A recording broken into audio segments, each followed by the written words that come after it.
selamat malam teman-teman semuanya. Selamat datang di our first study jam GDG on Campus, Binus Online University yang pertama nih. Boleh dong mau tahu nih teman-teman semuanya dari mana ya kira-kira? Boleh di absen dulu kali ya. Ada nggak sih yang dari universitas lain misalnya? Kalian dari mana? Terus dari jurusan apa? Kalau misalkan dari Binus University boleh juga nih di ini apa namanya? Dibilang kayak B berapa dan juga dari jurusan mana gitu. Boleh dong diramein kolom chatnya. Kolom chatnya ada di sebelah kanan ya teman-teman semuanya, sebelah kanan atas gitu. Oke, dan aku harap teman-teman semuanya juga semoga kabarnya sehat selalu, semangat, dan tentunya siap nih buat explore hal-hal baru bareng GDG Beyond gitu ya. Oke, coba lihat nih, ada yang dari UI katanya. Oke, ada dari Sistem Information Kak, B29. Ada dari Akademi Penerbang Banyuwangi. Waduh, mana nih? Boleh jauh banget. Binus Kemanggisan B29, Komsi, oke. Information System B28. Ada nggak yang dari luar ini? Luar kampus Binus misalkan? Dan juga dari Teknik Informatika B28 Kak, oke. B29, UTM Malaysia, wah. Wah, wah, wah, wah. Sangat ini ya, internasional sekali nih sepertinya GDJ OC Beyond. Dari Jepang hadir Computer Science B28. Oke. Semoga teman-teman sehat selalu ya, dan terima kasih banyak nih untuk teman-teman yang udah hadir malam hari ini ya. Ini malam minggu loh, tapi teman-teman bisa hadir di sini gitu untuk ikut explore hal-hal baru bareng GDGOC Beyond gitu. Nah, sebelumnya aku mau memperkenalkan dulu teman-teman, aku Heni Rahayu as a core team dari GDGOC Beyond, dan hari ini aku akan jadi moderator nih yang akan menemani teman-teman semuanya di sesi study jam perdana kita. Jujur aku excited banget sih teman-teman, karena ini bukan cuma sekedar acara belajar biasa ya, tapi awal dari perjalanan komunitas kita ke depan. Nah, topik kali ini juga akan relevan banget nih teman-teman, karena temanya juga The World of UI UX Beyond Screen Human Centered Design in the AI Era. Kalau misalkan teman-teman nih dengar kata UI UX, kira-kira teman-teman tuh kepikiran apa sih? Boleh dong diramein lagi kolom chatnya. UI UX gitu, teman-teman kepikiran apa? Apakah apps? Oke, desain aplikasi, desain web, aplikasi. Oke. Nah, teman-teman, ternyata UI UX sekarang itu udah melampaui dari hanya sekedar kata layar atau aplikasi ya, gitu. Jadi, saat ini kita tuh udah mulai berinteraksi itu bukan hanya dengan apa yang kita lihat, tapi juga dengan apa yang kita rasakan, apa yang udah kita dengar gitu ya. Bahkan kadang ada sistem yang nggak kelihatan, tapi efeknya tuh sangat terasa gitu. Nah, di era AI seperti sekarang, pertanyaannya itu bukan lagi soal gimana sih bikin interface yang cantik gitu, tapi gimana teknologi bisa benar-benar memahami manusia. Nah, disinilah konsep human centered design jadi makin penting teman-teman. AI memang canggih, memang pinter, super cepet juga, tapi tanpa empati, tanpa konteks manusia, tanpa pemahaman kebutuhan pengguna, AI juga nggak bisa jadi apa-apa. Nah, kali ini akan ada dua speaker kita, teman-teman, yang akan ngasih insight nih ke kita.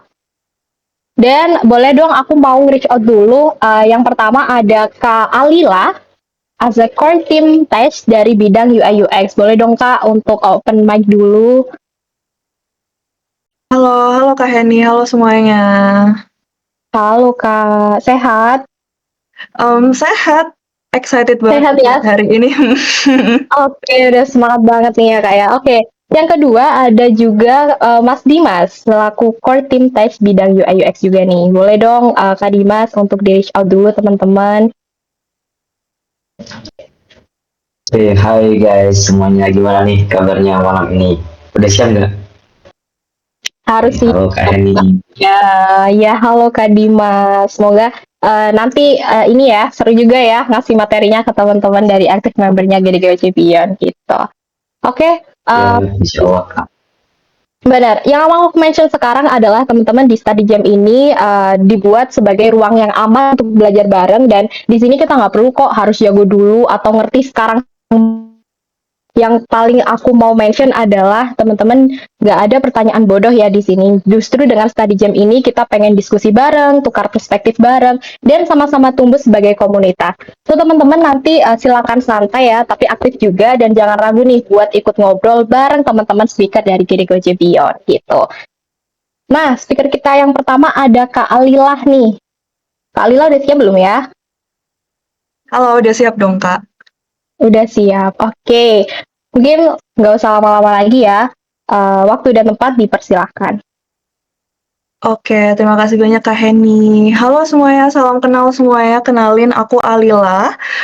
Aku dari B29 Information System. Sebelumnya aku mau ngucapin terima kasih banyak nih buat teman-teman yang udah ngeluangin waktunya hari ini. Malming ini kan biasa orang kan malming ngopi gitu kan, keluar nongkrong gitu, tapi nggak apa-apa gitu ya. Jadi aku harap teman-teman udah nyiapin cemilan mungkin atau kopi atau teh karena hari ini kita bakal pembahasan yang lumayan cukup detail gitu ya kan, mulai dari UI UX fundamental, terus gimana sih UI UX designer itu bisa survive di AI era. So sebelum kita mulai mungkin teman-teman bisa boleh banget untuk memperbaiki posisi duduknya mungkin, atau mungkin yang lagi rebahan, lagi tiduran, boleh dong dibenerin dulu posisinya, takutnya nanti ketiduran gitu pas dengerin study jamnya. Oke, mungkin nggak usah lama-lama lagi, kita langsung mulai aja ke materinya. Next slide. Oke, pertama, aku mau nanya dulu nih ke teman-teman, berdasarkan gambar yang ada di PPT. Nah, kan kita bisa lihat ada mixture nih. Siapa sih yang nggak tahu mixture? Aku yakin pasti semua teman-teman di sini tahu kan.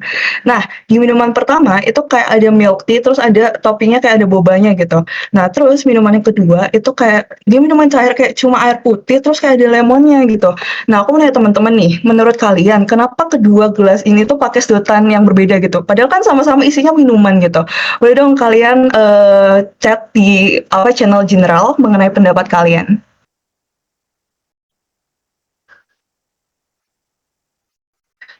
Oke, biar bobanya bisa muat karena ada boba besar di minumannya. Oke, betul banget teman-teman. Next slide. Betul banget, menurut pendapat teman-teman, karena gelas yang pertama itu seperti yang kita lihat kan dia ada bobanya gitu ya kan. Kalau misal kita pakai sedotan kecil, itu kan nanti kalau misal kita nyeruput minumannya itu tuh bobanya pasti bakal nyangkut gitu di sedotannya. Jadi minuman cairnya juga nggak bisa kesedot dan kayak gitu tuh akan menghambat user experience atau pengalaman konsumen ketika lagi minum minumannya. Jadi kayak kita bakal ada kayak rasa frustrasi kayak nanti deh minumnya nanti kayak harus ngebuka tutupnya dulu kayak gitu. Next slide. Nah, sedangkan gelas yang kedua itu kenapa sedotan kecil merupakan pilihan yang tepat karena di gelas kedua itu sebenarnya dia isinya cuma kayak minuman terus ada lemonade-nya gitu. Nah, kalau misal dia pakai gelas yang kalau pakai sedotan yang besar kan dia sekali seruput itu bisa langsung banyak gitu kan masuk ke mulutnya. Nah, kayak gitu tuh bisa membuat user itu berpeluang kesedak juga gitu kan, itu bahaya ya. That's why gelas kedua itu menggunakan sedotan kecil. Next slide. Nah, dari sini kita bisa tahu kalau misal penerapan pemilihan ukuran desain sedotan itu dapat diketahui dia itu punya desain yang baik dan tepat sesuai dengan kebutuhan pengguna. Jadi sebenarnya itu nggak ada desain yang jelek atau desain yang buruk gitu. Sebenarnya itu tuh sesuai dengan apakah desainnya itu bisa kita gunakan sesuai dengan kebutuhannya. Nah, lalu apa sih UX impact dari penerapan sedotan ini? Nah, yang pertama ini tuh bisa menjaga motivasi atau kenyamanan pengguna saat minum. Nah, ini tuh juga seperti yang tadi aku bilang, ini bisa juga mencegah adanya rasa frustrasi karena kan ketika kita kayak ada rasa frustrasi kayak misal ini kenapa sih nyangkut mulu di sedotannya jadi malas minum, nanti aja deh. Nah, itu kan menurunkan motivasi tuh. Nah, dari sini kita juga bisa tahu nih kalau misal penerapan UI UX itu benar-benar diimplementasikan di kehidupan sehari-hari kita. Next slide. Oke, mungkin teman-teman nanti kalau misal teman-teman ada pertanyaan boleh banget untuk chat di general chat atau bisa langsung resen ya. Oke, kita langsung aja perkenalan lebih dalam nih mengenai apa sih UI UX itu. UI UX itu merupakan proses merancang pengalaman desain atau flow yang dapat menyelesaikan permasalahan user yang dibungkus melalui produk digital ataupun produk fisik. Nah, jadi pembedanya UI UX itu bukan cuma sekedar desain, dia bukan sekedar desain biasa gitu, bukan sekedar visual.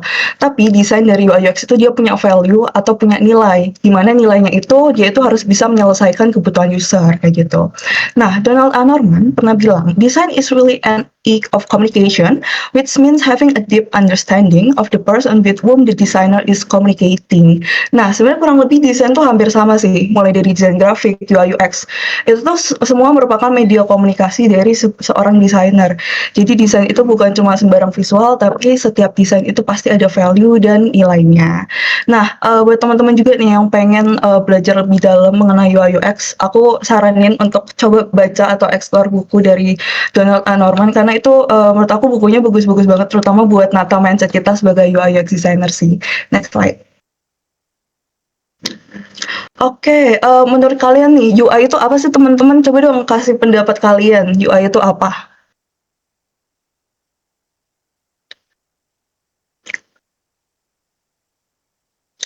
Oke, UI itu tampilan. Terus ada lagi nggak nih teman-teman yang mau ngasih pendapat desain, user interface, apa yang dilihat sama user? Oke, betul banget nih teman-teman. Udah pinter-pinter banget ternyata di sini ya. UI itu merupakan segala aspek visual yang dapat kita lihat, sentuh secara langsung pada sebuah produk gitu. Jadi dia tuh UI itu sangat beriringan banget sama first impression gitu sih guys. Jadi kayak warna, terus button, terus tampilan dari aplikasi itu yang disebut UI. Nah, UI ini juga penting banget untuk membantu user memahami fungsional dari fitur atau maksud dari fiturnya. Jadi UI itu fokus pada aspek visual. Next slide. Nah, kalau UX coba dong bagi pendapat kalian dong, bagi pendapat kalian. Aku pengen tahu. UX itu apa sih teman-teman? Apa yang kita rasa? Apa yang kita rasa? Manis, pahit? Ada lagi mungkin yang mau ngasih pendapat? Yang nggak ribet. Oke, terus ada lagi kah? Alurnya, oke. Betul semua. Betul semua, UX itu mencakup hal itu semua guys. Jadi UX itu adalah perasaan atau emosi yang dirasakan user saat berinteraksi dengan produk. Mulai dari awareness-nya, gimana user pertama kali dengar produknya, terus gimana user menggunakan produknya, lalu gimana setiap fitur itu bisa menyelesaikan kebutuhan user. Atau bisa spesifiknya, UX itu kurang lebih kayak user flow-nya dari aplikasi. Jadi UX dan UI itu benar-benar harus imbang dua-duanya, karena kalau misal salah satunya, kayak misal UI-nya diutamakan, sedangkan UX-nya nggak diutamakan, itu tuh juga bisa memicu bias kognitif atau halo effect atau horn effect. Nah, ini nanti bakal kita bahas lebih detail di next slide. Oke? Next slide. Nah, apa sih tujuan seorang UI UX designer? Yang pertama, itu adalah designing the right thing and designing the thing right. Nah, pembedanya, designing the right thing itu adalah desain hal yang benar dan desain hal dengan benar. Nah, maksudnya untuk designing the right thing, kita itu sebagai UI UX designer harus bisa memastikan solusi yang kita propose melalui features itu bisa menyelesaikan kebutuhan user. That's why itu namanya desain hal yang benar gitu. Nah, kalau designing the thing right, desain hal dengan benar, kita harus bisa memastikan kalau solusi atau features yang kita propose itu udah bisa diimplementasikan sebagai interface yang mudah dipahami user. Jadi, dua komponen ini itu benar-benar harus melekat sebagai UI UX designer. Kita harus mengutamakan kedua komponen ini. Next slide. Nah, pertama kita clear mindset dulu ya, kita pembersihan pikiran dulu, biar lebih fokus. Nah, jadi seorang UI UX designer itu adalah problem solver yang dibungkus melalui sebuah desain produk digital atau fisik. Seperti yang aku sebutin tadi, setiap desain itu pasti ada value atau nilainya. Lalu yang kedua, rancang sebuah produk dengan flow yang sesuai dengan perilaku user, bukan memaksa user untuk mengikuti perilaku atau flow desain yang telah kita rancang. Nah, jadi sebisa mungkin kita tuh harus bisa kayak mendigitalisasi perilaku user yang awalnya dari flow offline menjadi flow online. Contohnya nih misal kayak pembelian barang online. Nah, itu kan pasti ada pola aktivitas kan atau pola perilaku dari user. Nah, itu kita nggak boleh mengubah user harus kayak gini, nggak boleh. Karena kita yang harus memahami user, bukan user yang memahami kita kayak gitu. Karena sebenarnya user juga itu mereka itu sebisa mungkin kita sebagai desainer harus memilih lebih banyak atau memahami atau banyak bertanya mengenai ini maksud aplikasinya apa sih, kayak gitu. Next slide. Nah, lalu setiap desain harus memiliki alasan yang kuat berdasarkan hasil analisis problem, bukan sekedar asumsi pribadi. Nah, jadi setiap desain itu tentunya ketika kalian nyusun kayak layout UI itu harus ada alasan di baliknya. Entah mungkin kalau ditaruh di kanan ini lebih mudah dijangkau untuk kursor kayak gitu, atau mungkin buttonnya diletakkan di kiri, itu harus ada alasan di baliknya. Nah, selain itu, alasan ini tuh juga biasanya bisa digunakan ketika kalian itu lagi ada slack atau tengkar sama developernya nih. Misal front end-nya nggak terima, ini kenapa sih desainnya dibentuk kayak gini gitu. Nah, kalian sebenarnya tidak boleh terlalu melawan, tapi ya melawan aja gitu. Maksudnya ketika kita melawan tuh kita harus ada alasannya, jadi nggak boleh ada asumsi kayak gitu. Nah, terus yang kedua, selalu lakukan iteratif design di setiap prosesnya untuk memaksimalkan fungsional produk dan mencegah adanya bias kognitif dari user.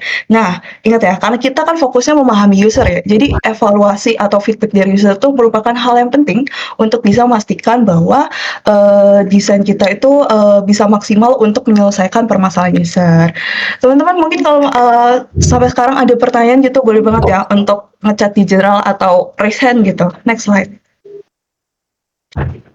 Nah, sepenting apa sih penerapan UI UX? Menurut kalian UI UX itu penting banget atau sebenarnya UI UX itu bisa di skip aja sih teman-teman?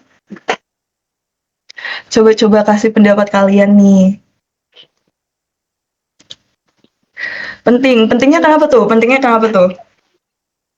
Setiap penting pasti ada alasannya dong. Aku kepo nih menurut kalian nih. Kalau di skip apa yang bakal terjadi, Kak? Sebenarnya UI UX itu kalau semisal di skip dia itu bakal berimpact terutama dalam segi pengembangan juga, terus dalam segi strategi. Nah, kenapa nih? Coba kita kulit. Ya. Nah, terus jadi UI UX itu singkatnya dengan menerapkan prinsip UI UX, hal ini tuh bakal membantu kita untuk merancang strategi produk yang sustainable atau berkelanjutan. Nah, coba bayangin kalau misalnya UI UX itu stepnya kita skip gitu. Nah, kan pendekatan UI UX itu kan memang dia fokusnya untuk memahami manusia gitu ya kan. Nah, jadi karena desain itu dia sesuai dengan kebutuhan manusia, jadi strategi produk itu bisa berkelanjutan atau aplikasinya itu bisa digunakan berkelanjutan. Jadi nggak ada kayak evaluasi berulang atau ada revisi-revisi kayak gitu. Nah, kalau UI UX di skip itu tuh pasti bakal banyak ada revisi, kayak misal feedbacknya user, aku nggak suka flow yang ini, ganti kayak gitu.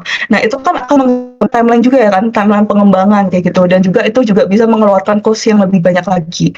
That's why UI UX itu sepenting itu, guys. Next slide. Oke, kalau misal impact ya kan dari sisi pengguna dan sisi bisnis tuh pasti ada impact-nya gitu.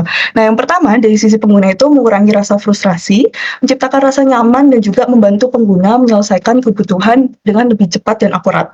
Nah, sedangkan kalau dari sisi bisnis itu bisa meningkatkan kualitas produk, jadi produknya itu bisa lebih kompetitif gitu di pasar karena ini tuh bisa kita lakukan melalui analisis kompetitor. Lalu yang kedua, membangun dan mempertahankan retensi atau loyalitas user terhadap produk, di mana ini tuh berhubungan sama sisi pengguna. Nah, coba kita analisis nih, kalau frustasi berkurang, terus rasa nyamannya ada gitu kan, terus membantu pengguna menyelesaikan kebutuhan pengguna itu lebih cepat. Nah, itu kan pasti kayak kita jadi kecanduan gitu ya, jadi kayak brain rot kayak, aku mau pakai aplikasinya terus, soalnya gampang banget. Nah, itu juga bisa berdampak pada peningkatan loyalitas user. Lalu yang ketiga, itu efisiensi proses pengembangan produk karena selalu berpusat pada kebutuhan user. Nah, ini sama persis seperti yang aku sebutin tadi, itu strategi berkelanjutan atau kita memastikan kalau desain itu juga efisien dan juga efektif dalam segi pengembangan. Karena terutama kalau dalam project itu kita sebagai UX designer nggak boleh mikirin diri sendiri ya guys, kita harus mikirin secara tim keseluruhan gitu. Next slide. Oke, UI UX dan psikologi manusia. Itu tuh sebenarnya tuh hal yang memiliki ikatan yang penting banget kalau misal kalian nggak sadar gitu. Karena setiap proses UI UX itu kita pemahaman problem user itu digali dari emosi yang dirasakan user nih. Nah, kenapa ini bisa gitu? Karena setiap step yang dilalui user itu pasti ada emosi-emosinya kayak gitu. Nah, contohnya nih, misal ini tuh biasanya diterapin di user journey map, guys. Nah, ini tuh biasanya dipakai di UX design juga, anyway. Nah, contohnya nih, misal di step pertama, ketika user dia tahu ada aplikasi, misal aplikasi jual baju di Instagram, emosi yang dirasakan pasti positif kan? Aku pengen cari tahu. Terus dia install di Play Store, dia rasakan emosinya netral, kayak aplikasi pada umumnya sih, kayak ya udah cuma install di Play Store, terus dia login, emosinya masih netral, terus ketika dia lihat aplikasinya, boom, desainnya kok berantakan gitu kan, desainnya kok berantakan, kayak susah dipahami, terus kenapa bajunya ini nggak sesuai gitu sama apa yang di IG. Nah, itu kan muncul kayak emosi negatif gitu. Jadi kayak, duh males deh jadinya explore aplikasi kayak gitu. Nah, dari situ kita bisa explore juga tuh, bisa mencegah apa, emosi negatif itu muncul. Karena emosi negatif itu penting banget untuk dihindari. Sedangkan emosi netral ini ya boleh lah, tengah-tengah lah. Dia nggak negatif tapi nggak positif juga. Selain itu, emosi-emosi ini juga itu berhubungan sama tadi pertama banget yang aku sebutin, itu halo effect dan horn effect, di mana itu tuh sebenarnya lebih ke first impression sih. Kalau misal kalian udah baca konten Instagram yang di DGOC Beyond, itu tuh sempat bahas itu, di mana ketika user itu lihat aplikasi, kalau misal tampilan UI-nya bagus, itu dia pasti akan beranggapan semua aplikasi atau user experience-nya itu bagus gitu. Contohnya kayak KAI Indonesia nih. Siapa sih yang nggak pernah pakai KAI Indonesia? Aku yakin pasti semuanya pernah pakai kan. Nah, KAI Indonesia tuh dalam segi desain UI itu bagus banget. Cuma kalau dalam segi desain UX, kalau kalian explore itu sebenarnya masih banyak banget yang perlu dikembangin. Terutama kalau semisal kan itu kan aplikasi universal gitu ya. Sedangkan sebenarnya masih banyak gitu user-user di usia 30 tahun ke atas tuh yang masih kesulitan gitu untuk memahami aplikasinya. Nah, padahal itu tuh kan sebenarnya jelek ya, tapi udah muncul halo effect. Jadi mereka menganggap kayak aplikasinya fine-fine aja kayak gitu. Sedangkan kalau horn effect itu dari desainnya udah jelek, tapi UX-nya bagus, tapi mereka tuh udah beranggapan kalau aplikasi keseluruhannya itu jelek kayak gitu. Next slide. Oke, dalam sisi UX kita tuh sempat nanya kan kayak kalau flow yang aku bentuk kayak gini itu terlalu ribet nggak ya buat user? Kalau ada step kayak gini itu nambah-nambahin user nggak ya? Kayak nanti user males nggak ya? Atau user paham nggak ya kayak gitu? Sedangkan kalau dari sisi UI kita kan pasti milih-milih gitu kan, kayak misal data gitu. Data perlu pakai icon nggak ya? Atau cuma teks aja kayak gitu. Nah, dari pemikiran itu tuh sebenarnya berhubungan banget sama segi psikologi manusia, guys. Kita sebagai desainer tuh pasti pengen user itu bisa cepat paham fungsional dari desain secara cepat, dan juga kita tuh pengen user itu bisa langsung sacet gitu, dia paham penggunaan aplikasinya. Next slide. Nah, intinya kita itu pengen buat user itu selalu berpikir, loh, ternyata aplikasi itu mudah digunakan ya. Kayak yang tadi aku sebutin deh. Jadi desainer itu kita tuh pengen user jadi kecanduan untuk pakai aplikasinya secara terus-menerus. Next slide. Oke, sebelum kita masuk ke UX design process, aku mau jawab beberapa pertanyaan dulu dari Kak Aulen. Question-nya, orang-orang udah terbiasa dengan tombol atau fitur profile, misalnya di pojok kanan atas atau pojok kanan bawah, juga seperti icon. Desain UI UX itu inovasinya monoton. Nah, gini, sebenarnya UI UX desain itu dia itu tidak monotonnya itu dalam segi UX dan juga layouting gitu. Nah, tapi layoutingnya itu bukan dalam segi susunan layout seperti button dan lain-lainnya. Itu dalam segi visual kayak visual asetnya gitu. Nah, kenapa? Karena user itu dia itu sebenarnya dalam segi UX itu lebih bagus ketika kita menggunakan komponen yang familiar kayak gitu. Nah, jadi kalau misal kita naruh button, misal button notif gitu kan, user itu familiarnya udah taruh di atas ya. Tapi kalau misal kita taruh di bawah, tiba-tiba kan user bingung kan, nggak, ini notifnya kemana gitu, kayak gitu. Jadi kita lebih menjaga user juga supaya minimalisir pikiran itu, minimalisir step atau pemikiran. Terus juga kita menjaga familiarity, karena desain yang bagus itu adalah desain yang mudah dipahami user dan juga familiar untuk digunakan user, kayak gitu. Jadi UI UX itu bukan inovasi yang monoton dalam segi layouting, tapi sebenarnya lebih explore di UX-nya itu sih. Oke, kita lanjut ya ke UX design prosesnya. Next slide. Nah, UX design proses itu merupakan metode iteratif yang dapat membantu desainer untuk menganalisis serta memahami kebutuhan user, perilaku atau kebiasaan user. Nah, UX design sendiri itu sebenarnya udah membuat flow keseluruhan dari perancangan digital produk, mulai dari pemahaman user lalu hingga produk itu udah di testing ke user. Nah, user centered design sendiri itu ada beberapa framework, tapi khususnya untuk saat ini kita bakal fokus ke design thinking dan linear UX ya, teman-teman. Next slide. Nah, pertama, UX design itu yang bagus itu adalah UX yang harus ada di sweet spot. Nah, sweet spot itu apa sih? Sweet spot itu dia harus ada aspek bisnis, dia harus ada dampak bagus ke strategi bisnis atau pengembangan bisnis. Lalu dalam segi teknologi, dia harus bisa efisien untuk dikembangkan oleh tim developer, dan dalam segi kebutuhan user itu mudah digunakan oleh user. Nah, jadi UX yang bagus itu dia harus ada di tengah-tengah ya guys, di UX sweet spot. Nah, tapi kalau misal UX-nya dia lebih ke bisnis, tapi usernya cuma dikit, teknologinya cuma dikit. Kalau misal kayak gitu, kalau misal dia condong ke bisnis, terus misal aspek usernya rendah, terus siapa dong user yang mau pakai, terus strategi bisnisnya nggak meningkat dong kayak gitu. Jadi untuk menghindari kecondongan seperti itu, jadi ada framework namanya UX sweet spot. Next slide. Nah, dulu nih sama user centered framework yang tadi aku bahas, design thinking dan lean UX. Nah, design thinking itu merupakan metode iteratif untuk memahami kebutuhan dan permasalahan pengguna dengan metode iteratif. Jadi dia lebih fleksibel gitu sih. Nah, design thinking sendiri itu dia ada 5 step, ada empathy, define, ideate, prototype, dan juga test. Nah, design thinking ini dia tuh lebih oke kalau misal kalian itu mau ngembangin produk yang emang dia tuh dikembangin dari nol atau produknya itu sekarang belum ada gitu. Dan kalau misal kalian pengen solusi yang out of the box dan juga kalian pengen memahami user secara mendalam, itu design thinking lebih oke digunakan karena dia pendekatannya manusia banget gitu. Next slide.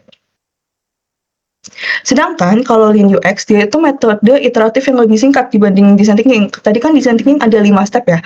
Kalau Lean UX ini ada 3. Dia dimulai dari check, think, terus chat. Nah, Lean UX ini juga biasanya dia itu bukan berdasarkan pendekatan manusia yang benar-benar interview, terus survei kayak gitu. Biasanya kalau Lean UX itu dia by data, analisis data. Nah, Lean UX juga itu dia itu lebih fokus pada kualitas hasil atau output berdasarkan hasil evaluasi feedback dari user. Nah, biasanya Lean UX ini juga lebih sering digunain kalau misal project-project di industri kayak Lean UX atau design sprint karena dia flow-nya lebih cepat dan juga dia lebih berfokus dari feedback user kayak gitu. Next slide. Nah, tapi emang proses-proses panjang kayak gitu emang masih relevan ya di AI era kayak gini? Karena kita bakal tergantikan gitu UI UX designer. Jujur aku juga sempat OVT sih, aku sempat kepikiran apa aku ganti bidang gitu ya kan supaya masih ada penghasilan pendapatan gitu di masa depan. Next slide. Jawabannya don't worry guys, karena AI itu bukan pengganti, tapi AI itu bisa jadi asisten kita sebagai desainer. Jadi kita sebagai UI UX designer itu bisa jadi next level gitu. Jadi semua pekerjaan kita sebagai desainer itu juga bisa selesai lebih cepat. Nah, peran UI ini dia bakal menangani pekerjaan repetitif seperti generate wireframe dan desain sistem. Lalu yang kedua, mengolah data atau informasi yang bisa digunakan sebagai user research. Jadi kalau misal kalian mau cari berita, terus mau cari jurnal, kalian bisa minta bantuan AI, tapi tetap penting untuk dilakukan validasi ya guys, karena takutnya nanti output AI-nya nggak sesuai gitu sama apa yang dicari. Terus yang ketiga itu ada UX writing. Ini bakal membantu banget kita untuk benerin writing atau copywriting di desain karena ada konsep namanya UX writing, di mana UX writing ini juga mempengaruhi psikologi manusia gitu. Nah, terus peran UI UX designer itu kita bisa memantau dan mengarahkan cara AI bekerja. That's why kemampuan prompt AI itu penting banget guys, karena kan output AI itu kan nggak bakal bisa maksimal kalau misal kita jelasinnya nggak jelas gitu ya kan. Jadi kita sebagai desainer tuh harus bisa belajar prompt AI dan juga bisa explain gitu apa yang kita mau secara detail supaya AI ini paham. Lalu yang kedua itu dari data dan informasi yang kita dapetin dari AI, kita itu bisa olah dan juga analisis. Nah, dari pengolahan itu kita juga bisa melakukan validasi bareng AI, kayak kita brainstorming kayak kira-kira solusi yang kita buat ini dia kayak possible nggak ya buat diimplementasi gitu dalam jarak dekat, terus kayak kesulitannya implementasinya apa aja kayak gitu. Nah, terus yang ketiga itu mengembangkan dan menyempurnakan rancangan desain awal dari AI. Nah, pekerjaan repetitif seperti generate wireframe itu tentunya kita nggak bisa ya kayak dari AI terus plek langsung di coding gitu, janganlah, karena sebenarnya pola desain AI itu masih kelihatan banget sih guys kalau misal kalian sadari polanya tuh kadang tuh kayak kaku gitu loh, kayak layoutnya tuh, terus shape-nya, terus labelnya itu menurut aku sih masih kayak agak kelihatan gitu pola dari setiap AI untuk buat desainnya. Coba aku sulit untuk jelasinnya, tapi kalian coba bandingin sama desain yang AI generate sama desain yang manusia generate, itu tuh kayak ada pembedanya gitu deh pokoknya. Next slide. Oke, kita Sebelum masuk ke UX Process with AI, aku mau jawab pertanyaan lagi nih dari Kak Dimas. Website atau aplikasi nge-lag itu termasuk user experience atau bukan ya dari sisi psikologis? Gimana cara atasinya dari sisi UI UX designer? Oke, kalau misal website atau aplikasi nge-lag itu sebenarnya lebih ke arah teknikal ya, lebih ke arah back-end atau lebih ke arah back-end-nya gitu ya kan, atau servernya mungkin yang kurang oke gitu. Nah, tapi kita sebagai UI UX designer itu bisa mengatasi nge-lag itu dengan kayak dikasih pop-up, kayak dikasih informasi penjelas gitu kayak kalau misal aplikasinya nge-lag jadi user itu nggak bingung gitu ini kenapa aplikasinya kenapa tiba-tiba berhenti kayak gitu jadi user nggak lost information kayak gitu Kak Dimas. Oke, kita lanjut dulu nih ke UX process with AI. Tahap pertama nih kita empati. Nah, empati ini kan merupakan tahap pemahaman manusia. Nah, kita bisa menggunakan tools AI seperti Gemini untuk berkolaborasi, melakukan user research, analisis data, dan gathering information. Kayak yang tadi aku sebut, kita bisa gathering berita, terus gathering jurnal-jurnal, itu lewat tools AI. Sebenarnya ada tools AI lain sih, yang kayak ChatGPT, DeepSeek, Komodo. Cuma kalau aku sendiri, akhir-akhir ini aku lebih sering pakai Gemini juga gitu. Nah, terus tahap selanjutnya setelah kita memahami user dari gathering information itu kita bisa langsung masuk ke tahap define. Nah, tahap define ini kita dari analisis itu kita kan bisa mendefinisikan nih apa aja sih masalah kira-kira kita clustering masalah apa aja yang dialami user. Nah, kita definisikan lalu setelah itu kita validasi menggunakan tools AI lagi. Nah, validasinya itu seperti yang tadi aku sebutin kita validasi seperti seberapa besar possible implementasinya, lalu strategi-strateginya apa aja, kesulitan-kesulitan hambatannya kayak gitu. Nah, terus tahap selanjutnya kita bisa masuk ke ideate atau eksplorasi ide solusi. Nah, eksplorasi ide solusi ini kita bisa juga kolaborasi nih sama AI dari definisi masalah ini biasanya AI itu bisa ngasih beberapa rumus solusi yang menurut aku cukup oke-oke banget. Tapi at least harus kalian kembangin juga guys Eee, karena kadang tuh ada beberapa solusi yang sebenarnya masih kayak agak kurang possible juga gitu loh dari output-nya AI. Jadi tetap harus kalian kembangin atau tetap harus kalian pantau kayak gitu. Nah, terus selain, validasi define, kita juga bisa melakukan validasi di ideate. Apakah solusi kita itu, relevan dengan permasalahan user, lalu apakah relevan dengan target yang ingin capai gitu, dengan user yang ingin kita capai. Nah, next slide. Oke, tahap kedua terakhir itu ada prototype, di mana tahap prototype itu dari kita tahap eksplorasi solusi, kita itu bisa implementasi solusi menjadi wireframe dengan bantuan AI. Nah, tadi yang aku bilang AI itu bisa generate wireframe, bisa generate langsung high fidelity, bisa langsung prototyping juga. Nah, ini tuh kalian bisa pakai tools kayak Stitch dari Google, terus ada Figmamic. Nah, aku kemarin sempat pakai juga. Menurut aku desainnya udah cukup oke banget sih untuk bisa jadi referensi dan bisa dikembangin. Tapi minusnya sih kalau Figmamic itu dia tuh nggak bisa diedit gitu loh. Dia harus kayak premium gitu. Jadi kalian harus akses premium kalau misalnya mau edit. Terus kalau Stitch ini lumayan oke, dia juga bisa di-copy langsung ke Figma, guys. Nah, di tahap prototype ini, seperti yang tadi aku sebutin, kita setelah generate, kita kembangin dulu wireframe-nya, kita sempurnakan rancangan desainnya. Nah, setelah itu kita juga bisa menggunakan AI dalam perancangan UX writing atau membenarkan copywriting. Nah, tahap terakhir di tahap testing atau tahap pengujian solusi, di mana kamu bisa menggunakan AI untuk membantu perencanaan riset dan penyusunan user persona atau question-question yang bakal muncul di tahap testing ini sendiri. Jadi Miss ini bisa kalian pakai buat planning dan juga validasi apakah question ini relevan buat ditanyain di testing kayak gitu-gitu. Next slide. Oke, framework lainnya itu ada Double Diamond dan juga ada design sprint. Sebenarnya kalau misal kalian explore framework user center tuh ada banyak banget guys. Dan setiap framework itu sebenarnya bisa maksimal digunakan kalau misal kalian bisa pakai sesuai dengan kebutuhan dari proyeknya itu sendiri. Kayak Double Diamond dia itu sama kayak Lean UX, dia lebih technical gitu. Dan dia itu lebih ke base data sih daripada dia analisis secara langsung pendekatan manusianya gitu. Terus kalau design sprint itu dia lebih ke flow yang cepat gitu. Biasa kalau design sprint itu kalau nggak salah di 1 mingguan atau 2 mingguan gitu dia dalam perancangan mulai dari map, sketch, design, prototype atau test. Next slide. Nah, ini tadi persis yang aku bilangin ya kan, framework UCD apa sih yang paling tepat. Nah, itu tuh tergantung kebutuhan proyek dan timeline. Ya, coba kita kepoin deh, design thinking dan Lean UX itu cocoknya dipakai di timeline. Next slide. Nah, kalau design thinking itu cocok digunakan untuk proyek dengan masalah yang kompleks dan membutuhkan solusi yang unik atau out of the box itu. Atau bisa dibilang solusi yang fresh gitu. Kalau misal kalian mau pendekatan sebuah produk dengan solusi yang fresh, kalian bisa banget untuk pakai design thinking karena dia fleksibel banget untuk eksplorasi. Lalu untuk Lean UX itu cocok digunakan untuk proyek dengan timeline terbatas dan fokus pada pembelajaran cepat berdasarkan feedback dari user. Jadi dia menekankan pada revisi atau evaluasi dari apa yang user rasakan secara langsung. Next slide.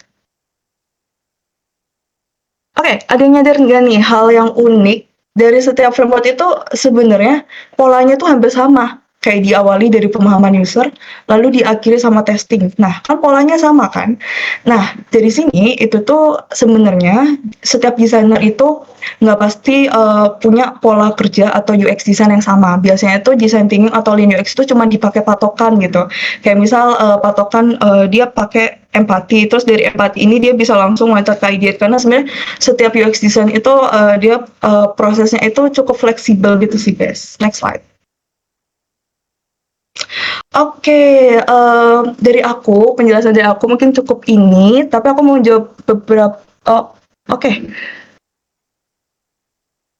Oke, mungkin penjelasan dari aku cukup dari sini dan kebetulan waktunya juga udah habis, jadi aku kembaliin lagi ke kakak moderator. Nah, Oke, thank you so much untuk Kak Alila. Boleh dong teman-teman di-react dulu Kak Alila. Terima kasih karena udah ngasih insight ke kita ya. Kalau misalkan UI UX itu tenang aja di eranya AI nggak bakalan digantikan kok gitu. Karena AI justru sebagai asisten gitu ya, bukan sebagai musuh gitu. Oke, teman-teman, kita bakalan move ke speaker kita yang kedua, tapi sebelum itu kita bakalan break dulu ya. Nah, kali ini aku nggak bakalan membawakan ice breaking ini sendiri, tapi ada teman-teman dari core team event. Boleh sih langsung di waktu dan tempat dipersilahkan untuk Kanata dan juga Kak Alen.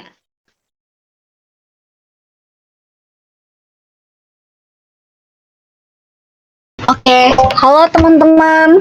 Masih semangat nggak kalian semua? Mana nih? Ayo coba di komen-komen dulu dong.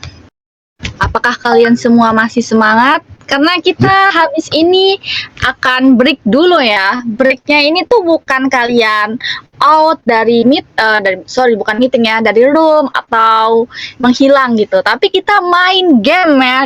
Kita main seru-seruan ya. Nanti kalian tuh asbun aja nggak masalah lah ya. Karena nanti kita itu mau ice breaking yang benar-benar seru banget. Oke, nanti hadiahnya itu 100 juta guys. Kalau mimpi. Oke, Kak Alen, boleh langsung share screen nggak Kak Alen? Boleh, boleh. Udah Kita share screen langsung nggak? aja nih. Udah ada tampilannya kan? Oke, udah kelihatan sih tampilannya Kak. Bentar, Oke. kalau di aku masih belum ya. Waduh, gimana nih? Udah pada semangat ini. Ayo dong. Oke, yang nebaknya benar dapat 100 juta cash dari Gidi Gio Sibion.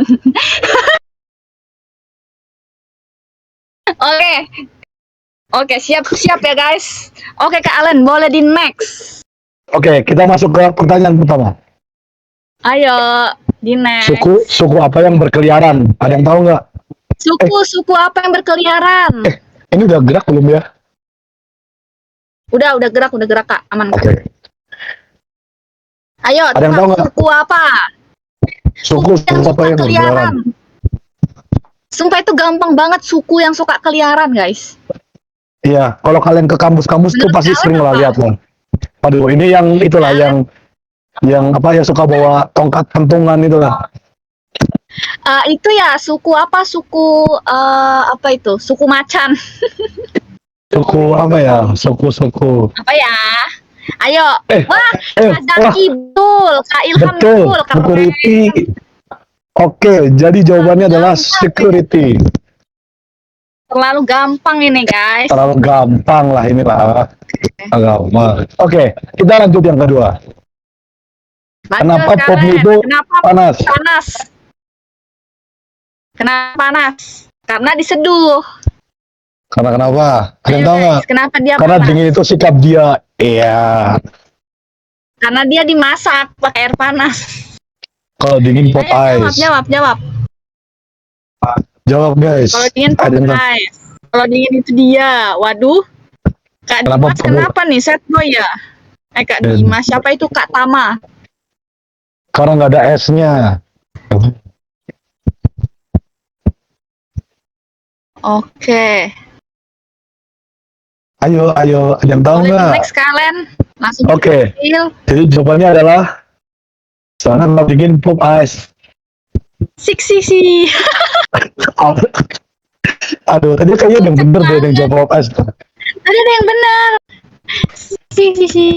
Oke, Next. kita lanjut yang ketiga. Sebutkan nama mantan kalian yang suka nyakitin. Oke, ini kita nextnya tebak-tebak core team ya. Belum ya. Sebutkan nama mantan kalian yang suka nyakitin. Ayo sebut semuanya. Loh, kok aku? Sebut. Bukan aku ya, aku enggak loh. Alen, kakak moderator. Astaga, sama aku lagi.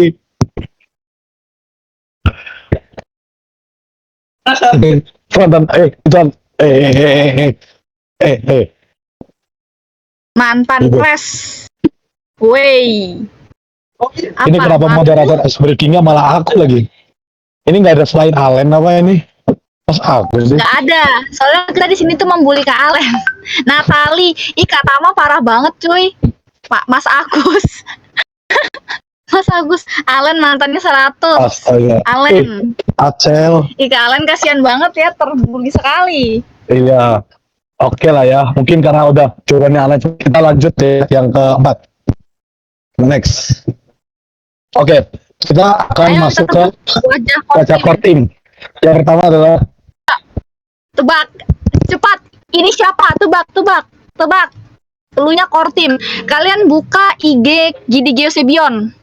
Ini gampang banget, sumpah. Kalian pasti kenal. Kalian kenal dia. Tebak. Ayo, tebak. Bahlil, Rafki. Bilang Bahlil parah banget tuh. Joko, Rafki. Joko. Riza nggak sih? Ini Riza nggak sih? Ayo. Natali ya sih, itu Natali, fix Natali sih. Iya. Kenapa Rafki semua? Karena kamu terkenal gitu. Next kalian. Oke, jawabannya adalah Ya. aku. Ini bukan aku ya yang terkait. Ini aku kerjain Natali ini. Aku dikerjain Natali. Kalian gak ada yang jawab ke Alen ya? Ya. Cek banget. Oke, kita lanjut lagi ya. Mungkin Lagi.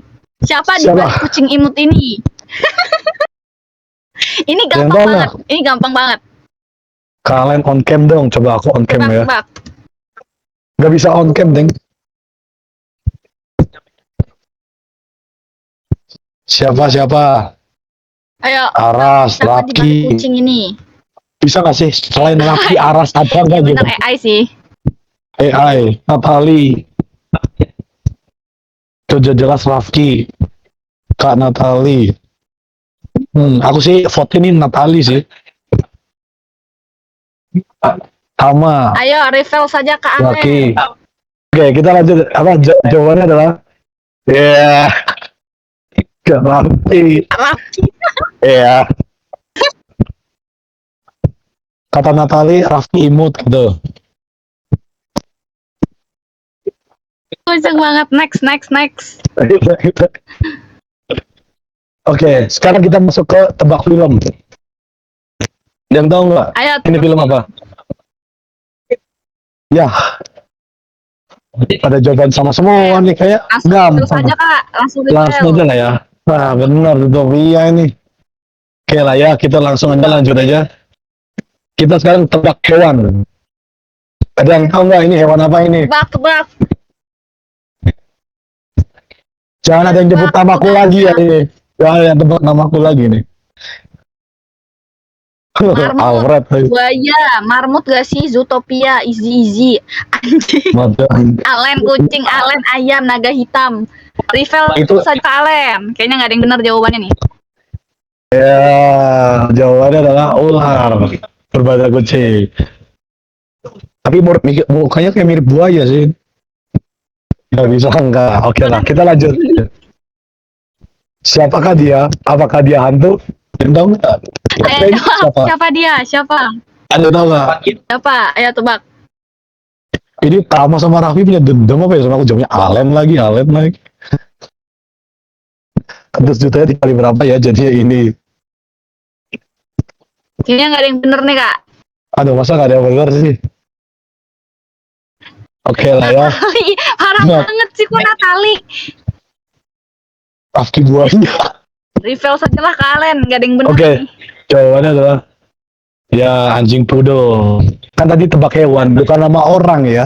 Tebak hewan, jangan bukan nama orang. Ini Tama kenapa ya? Ada masalah personal gitu. Oke, kita lanjut ya.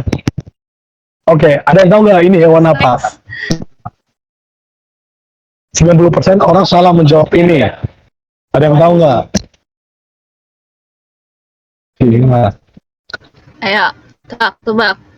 semut, salah. Jelas-jelas gambarnya ada, masa salah? Lele, buaya alen, astaga. Gajah. Alen terus ya. Raffi ada dendam ini kayak ular, Alen kadal. terus. Kulkas 2 Alen pintu. salah apa ya kak Alen mulu. Iya. Ini. Oke lah ya, jadi jawabannya adalah kita skip aja ya.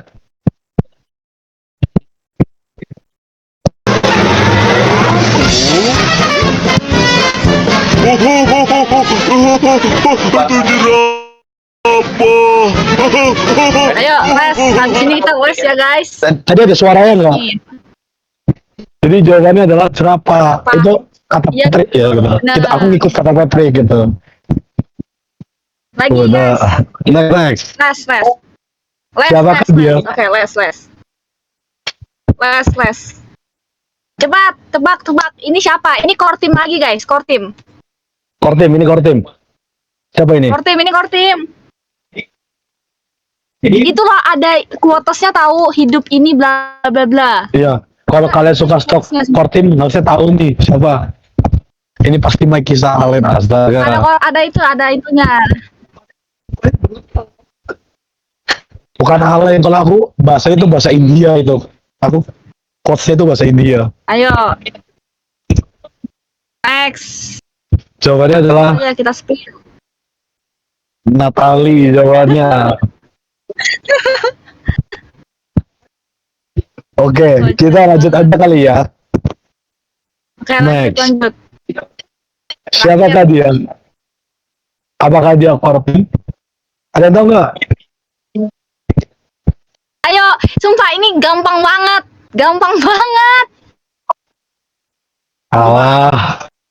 Salah. Alen lagi. Ayo, tebak. Ini Terus. kalau dilihat badannya berotot ini loh. Dan sifatnya kayak harimau gitu. Otot. Garang orangnya itu. Garang banget lah. Wah, ini curang sih pada buka ini ya. Pada buka Instagram nih. Langsung spill kak, spill. Kasus real. Jadi jawabannya adalah ya garis. Lagi, les nih. Les Sekarang nih. terakhir nih, ini terakhir banget. Nah. Ini beneran terakhir. Siapakah di balik barang saya ini? Ada yang tahu nggak? Ada yang tahu nggak? Bedanya apa? Bedanya mukanya nggak kelihatan. Cuma ini badannya lebih berotot ini yang dari sebelumnya. Badannya ini berotot banget loh. Kok sama? Lebih gagah itu. Kok Natali sih parah banget. Yang beda perasaan kita. Oke ya, mungkin spill aja kali ya. Ayo, tebak. Najib. Tebak. Tebak siapa? Ayo kak, Aras. langsung kita spill kak. Jadi Mereka sudah. Jadi jawabannya adalah ceng. Iya.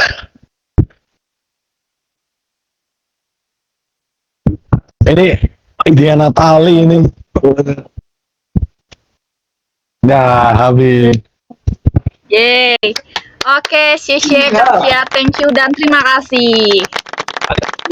Oke guys, seru nggak guys habis main? Oke lah, itu saja sekian ice breaking dari kita pada malam hari ini. Dan kita kembalikan ke kakak moderator. Thank you. Oke, thank you Kak Natali, thank you juga Kak Ale. Makasih ya udah mencairkan suasana pada malam hari ini sebelum kita masuk ke speaker kita yang kedua. Ada yang dapat 100 juta nggak tadi? Ada nggak teman-teman? Boleh dong di-react dulu yang dapat 100 juta siapa? Oke, ada Kak Alila. Oh iya, mau umroh boleh. Oh, gagal semua tapi kata Kak Natalinya. Oke. Nggak ada yang dapat 100 juta ya, karena semuanya karena dipotong pajaknya 99% kata Kak Olen. Oke, teman-teman, kita udah cair lagi nih. Sekarang kita langsung aja masuk ke speaker kita yang kedua, ada Kak Dimas. Aku reach out dulu nih, Kak Dimas. Halo Kak Dimas. Hai, ini suara kok kedengeran ya? Iya, udah kedengeran nih Kak. Oke, langsung aja Oke. silakan. Waktu dan tempat dipersilahkan ya.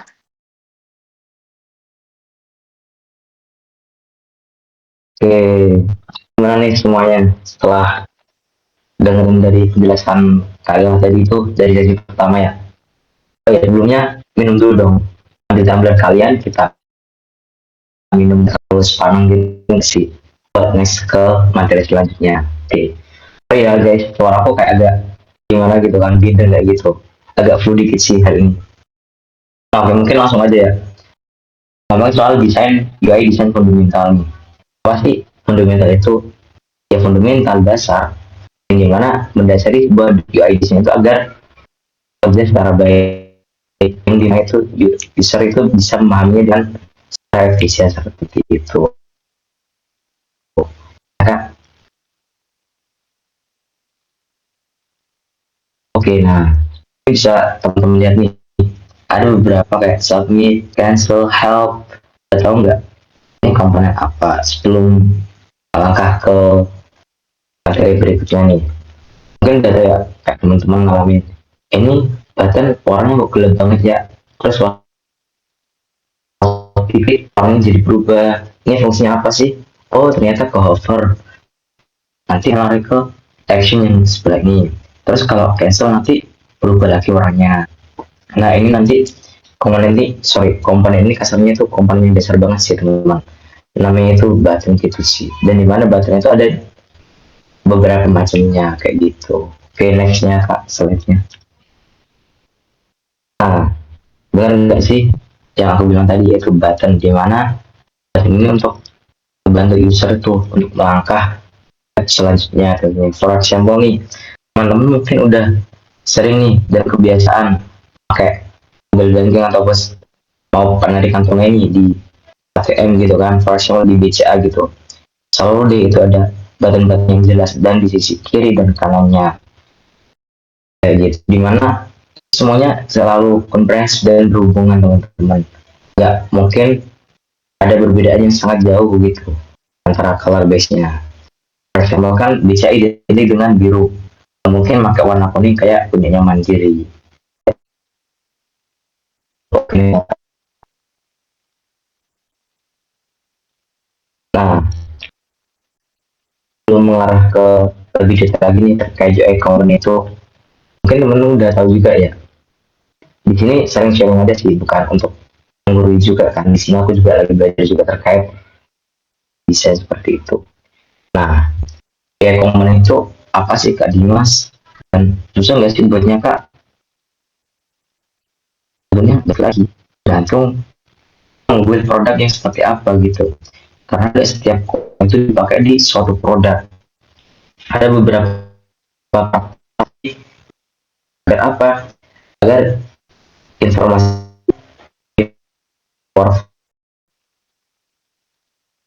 gitu dan sampaikan kepada si usernya kayak gitu. Biasanya Kak. Nah, di sini kok UI component tuh dibagi beberapa nih. Sebetulnya ini ya, teman-teman, UI component itu ada banyak sih ya, nggak cuma 6 ini aja. cuma cara kurang gitu sih, apa ya, dasar-dasar gitu sih di UI command yang disebutin di sini. Karena yang pertama modal, ada checkbox, ada radio button, toggle switch, laser, sama filter. Yang pertama nih, kita bedah yang pertama dulu. Nah, yang model itu kayak gimana sih kak? Model itu kasarnya itu pop up yang kalian lihat. For example, kadang kalian klik makanan nih, sorry, mau order di GoFood ataupun Shopee Food gitu kan. Beberapa aplikasi itu menyediakan pop-up untuk apa, menampilkan sukses suatu interaksi yang telah kalian lakukan. Kayak gitu. Ada juga checkbox. Nah, checkbox ini beda nggak sih kak sama radio button? Beda teman. Karena apa, udah kelihatan kan di visualnya tuh, di checkbox itu bisa kita pilih dua. Tapi kalau di radio button itu kita spesifik cuma bisa pilih satu. Kadang kita teman-teman tuh mau bikin Google Form nih, cara gimana ya, terus memperhatikan ini mau pakai checkbox atau radio button ini, balik lagi ke fungsionalitasnya kayak gitu. Terus ada yang namanya toggle switch, biasanya digunakan untuk kayak nge-switch mode ataupun switch language dan yang lainnya. UI-nya simple, for example kayak gitu. Nah, kalau di sebelah kiri itu biasanya untuk di off kan, kalau di belakangnya itu nge-on-in kayak gitu. Terus ada yang namanya header. Ini apa sih kak? Kok simpel banget sih? Kayak nggak banyak nama-namanya gitu, beda sama footer. Nah, tidak sama footer. Cuma cakupannya header ini kelihatan yang kita taruh di atas gitu, website ataupun dashboard. Nah, di mana menu-menunya itu biasa ada logo, menu utamanya, home, about, and other kayak gitu. Kalau di footer ini lebih ke detailnya dan spesifik yang ada di leader. For example, di dalam ini ada apa aja, ada portfolio, ada produknya ini apa aja, testimonial, ini ada kontak. Kontak ini disediain, for example ada telepon, ada Instagram, LinkedIn, TikTok, dan yang lainnya. Nah, itu beberapa UI komponen yang bisa kalian pelajarin untuk dasar gitu sih, model lah kasarnya kayak gitu. Oke, nextnya kak.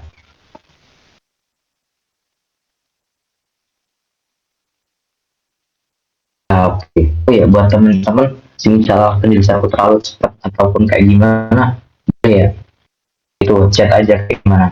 Untuk yang juga mungkin aku sambung dulu nih untuk di akhir gitu.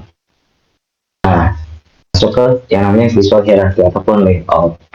Teman-teman sebelumnya udah tahu sih layout itu kayak gimana, tata letak. Karena kalian tuh udah biasa dari awal, for example kayak SD ataupun kecil sampai sekarang ini kayak baca komik, majalah, dan yang lain. Ada tata letak susunan-susunan yang memang disusun secara keseluruhan gitu. Maksudnya gimana ya, komposisinya udah sesuai gitu, disesuaikan kayak gitu. Nah, visualisasi ini untuk membantu si user agar mudah memahami apa maksud dan tujuan yang kalian sampaikan. Sampel di layout ini untuk memudahkan membacanya seperti apa gitu. Hanya memperhatikan size gitu. Dan ini balik ke kayak prinsip gitu, fundamental. Di sini itu ada namanya design principle, itu membuat hierarki agar apa disampaikan lebih lagi. Ada juga white space itu ruang kosong kayak gitu. Pemilihan warna kayak color theory. Nih kita memadukan warna ini pakai warna apa sih? Example biru sama ini match enggak ya kalau jadi satu produk, itu kan warna yang sama-sama terang. Nah, dari situ kita udah mikir ini warna kalau match bakal bagus sih, tapi kalau nggak match bakal hancur di tampilan kita, apalagi experience user untuk rasain feels dari produk kita sendiri kayak gitu. Ada juga tipografi. Karena penggunaan tipografi itu sangat penting di sebuah produk. Karena apa? Itu nanti bakal membuat ciri khas kalian seperti apa.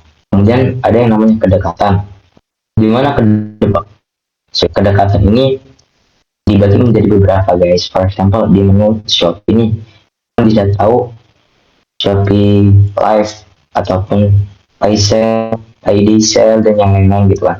Kategori produk yang sekarang diminati banget itu dikasih beberapa gap atau spek yang berbeda dengan komponen yang lainnya. Oke, next ya kak. Nah, kita masuk ke yang pertama itu pola membaca ya. Nah, sebenarnya pola membaca ini ada banyak teman-teman. Cuman yang dicakup di sini itu ada yang namanya pembaca saja. Nah, udah kalian biasa ya, dari kiri ke kanan, kemudian lagi ke bawah kiri, balik ke kanan lagi. Dimana itu sangat ideal sih. Biasanya yang dipakai di website. Apa? Tahu konten-konten yang urgent ini mau kita taruh kemana sih, sebelah mana sih headline sama subheadline ini, biar kita taruh mana. Mungkin teman-teman udah ngerasain juga kan di beberapa website kayak Kita Bisa dan yang lain, kayak saya kos-kos kayak gitu, itu biasanya selalu ada di bawah sebelah kanan. Kenapa? Itu merupakan di awal teman-teman. Itu udah terbiasa gitu kan dengan tampilan yang sering dia rasakan kayak gitu. Oke. Nah, yaitu ke pola yang F. F ini dari mana kak? F ini hampir sama sebetulnya dari yang Z tadi, cuma F-nya itu di website gitu guys teman-teman. Belum gitu, mungkin teman-teman lihat medium kayak gitu. Untuk kebanyakan pakai pola bacanya itu F. Karena apa? Contoh yang utama itu yang di atas sendiri itu mesti headline itu paling besar itu ke kanan, itu plus F. Apa Z mungkin kan kak? Mungkin juga tergantung kita mau menyampaikan pesannya seperti apa di dalam sebuah desain kita kayak gitu. Oke, nextnya kak. Nah, dan yang namanya space atau negative space guys. Ini terkaitnya sekalian udah tahu juga ya apa itu size, ukuran, dimana beberapa example di dalam desainnya ada yang namanya small, medium, large, sama extra large, dimana beberapa itu fungsinya untuk kita tidak itu dasarnya apa, website sistem yang kayak gimana, bagaimana, dan nanti responsifnya itu biar kalau kita naruh artinya extra large ataupun large kayak gitu, nanti bakal kita sesuaikan agar apa, semua komponen itu terasa seimbang teman-teman, jomplang kasarnya. Kemudian ada white space. Nah, white space ini ruang kosong. For example, udah ada di UID/PPT ini yang menggambarkan ada beberapa space yang kosong kayak gitu teman-teman. Untuk apa? Agar tahu ini point of interest-nya di mana sih gitu. Jadi dengan negative space teman-teman. Negative space ini biasanya itu dari sebuah tampilan itu dia menggambarkan. For example, teman-teman lihat logonya KAI yang sekarang pakai perspektif negatif teman-teman. Dimana mereka kan kecil tapi nggak memakai unsur kayak Kaido dan yang lain seperti itu. Oke, nextnya kak.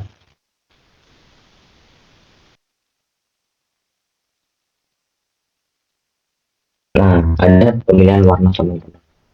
Dimana pemilihan warna itu cukup penting juga ya, agar kita ini selaras dan gimana untuk kedepannya kita bakal nge-build brand kita mau pakai color apa nih kedepannya. For example yang teman-teman tahu nih, yang namanya tiket.com itu sih biru kan. Kenapa mereka kenapa mereka ini milih warna biru? Nah, tentunya mereka milih beberapa opsi warna itu karena apa? Mereka ingin menampilkan ciri khas dari produk usaha mereka, di mana beberapa warna itu memiliki filosofinya masing-masing teman-teman. Nah, kalau kalian masih bingung, kak, gimana nih? Sekarang ini susah banget sih mau nyari warna. Pakai yang jadi atau pakai yang roda warna kayak gitu, itu susah banget buat nge-match-nya, kak. Nah, kalian bisa nih pakai beberapa website yang udah simple sekarang ini, kayak Belhan, terus Eva Color, sama and shade itu udah better banget buat kalian padu kayak warna. Dimana beberapa warna kan harus better kan kontrasnya, nggak mungkin warna terang ketemu terang kayak gitu biasanya.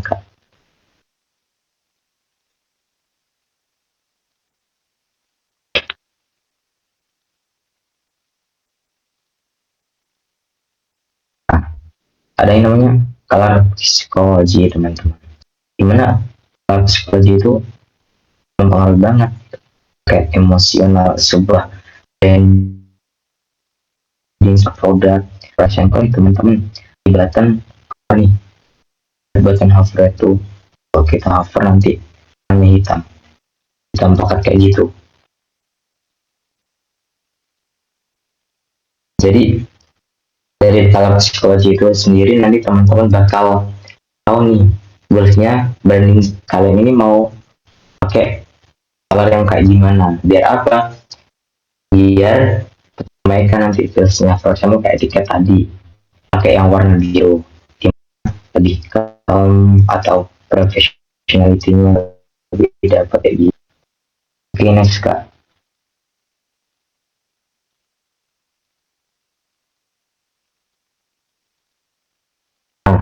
Gimana sih cara mastiin penggunaan warna dalam desain itu seimbang teman-teman? Ada yang tahu nggak sebelumnya? Sebelum next ke slide berikutnya. Apa ditimbang kak? Benar ditimbang. Timbang kayak gimana tuh? Nah, detailnya kayak gini nih. Ada permainan angkanya yaitu 60, 30, sama 10 teman-teman. Sebenarnya ini bukan patokan pasti ya untuk bikin warna yang seimbang kayak gitu, kayak gini ya. Cuman kebanyakan teman-teman biasanya pakai kayak gini, langsung buat dasar lah kayak gitu. Dimana warna yang paling dominan itu yang lebih tinggi.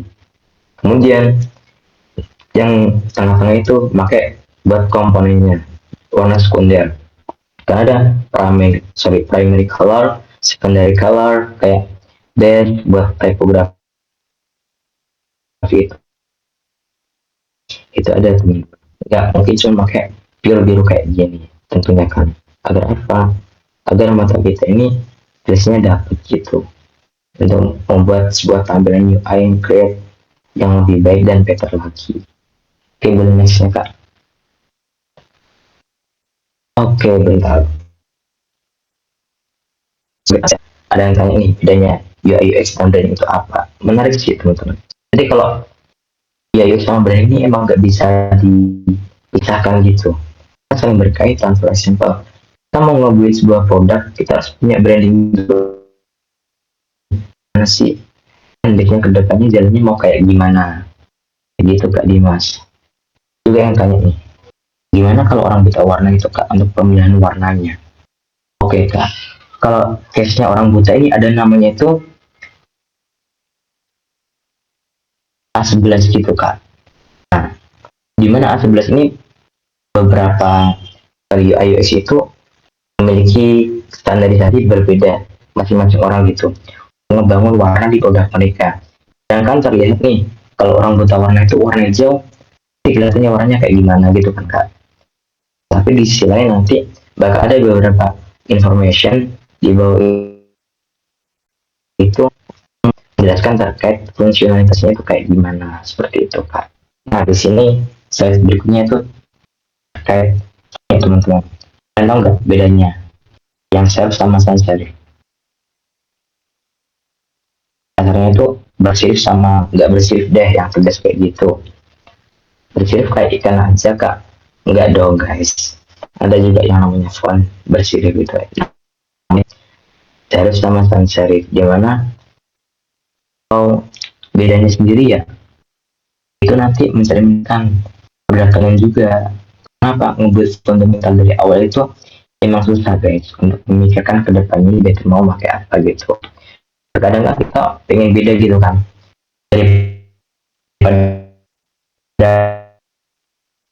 yang udah pakai dan font ini gitu kasarnya, filosofinya beda dikit gitu, tapi kita bisa juga melompat segitu jauhnya. Karena apa? User itu biasa guys dengan beberapa font, for example di Province, Arial, Inter, dan yang lainnya. Kalian nggak bisa langsung ubah. For example, aplikasi BCA nih, aplikasi PLN, itu pakai TeamViewer lama. Nah, nanti bakal filenya itu beda. Karena apa?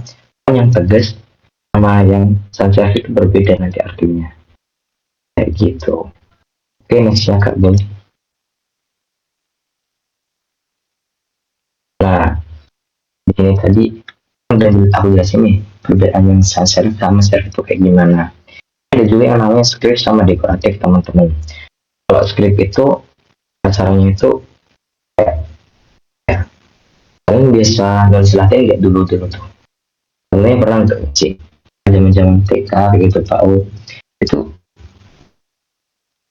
main script karena lebih personal, lebih ke kalian sendiri yang create itu tadi. Tapi berapa dan juga yang pakai dari yang lain kayak gitu. Nah, kemudian ada juga dekoratif. Dekoratif itu yang itu teman-teman. Dimana ada beberapa elemen-elemen di situ untuk menjual kesan artistik kayak gitu sih. Apa ini dipakai di produk bisa Kak? Script sama dekoratif ini. Sebetulnya better enggaknya tergantung kalian sih guys. Kalau kalian mau buat produk yang kayak gitu, better kalian pakai yang sans serif sih. Nah, untuk pemakaian font itu sih maksimal di 2 sih. Maksimal di 2. Paling bagus kalian pakai jenis font yang sama kayak gitu. Oke, next ya Kak, boleh.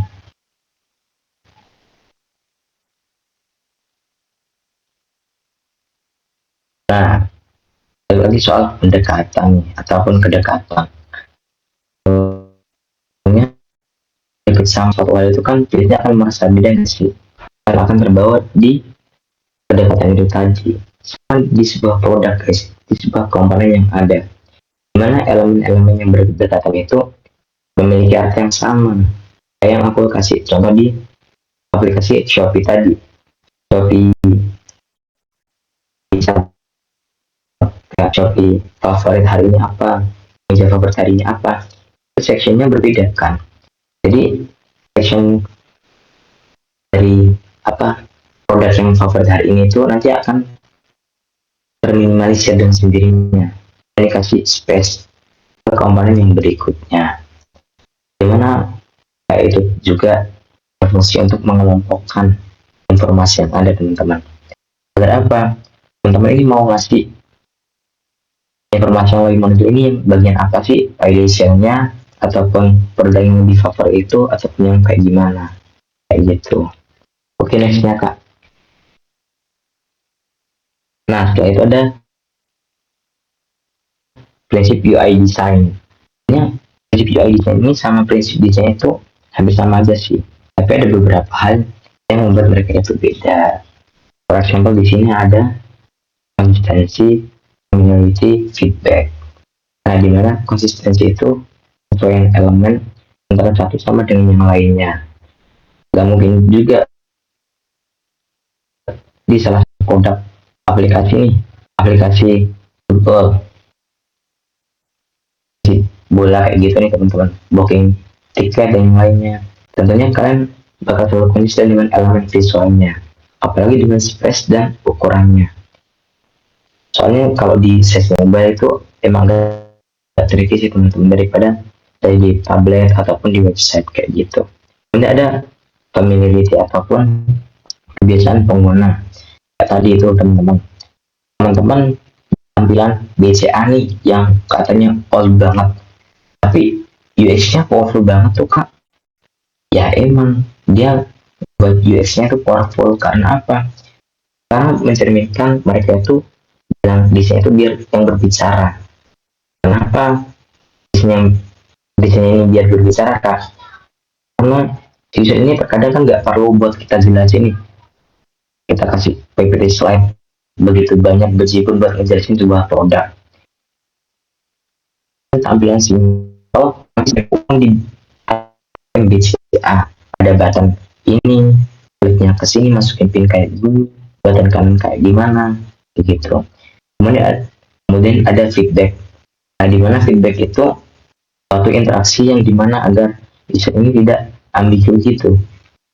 Setelah melakukan proses di sebuah aplikasi ini, ternyata nggak bisa coding dan melanjutin step selanjutnya. Biasanya ada pop-up gitu untuk identifikasi error ataupun kalian harus lari kemana dulu untuk step selanjutnya kayak gitu. Oke.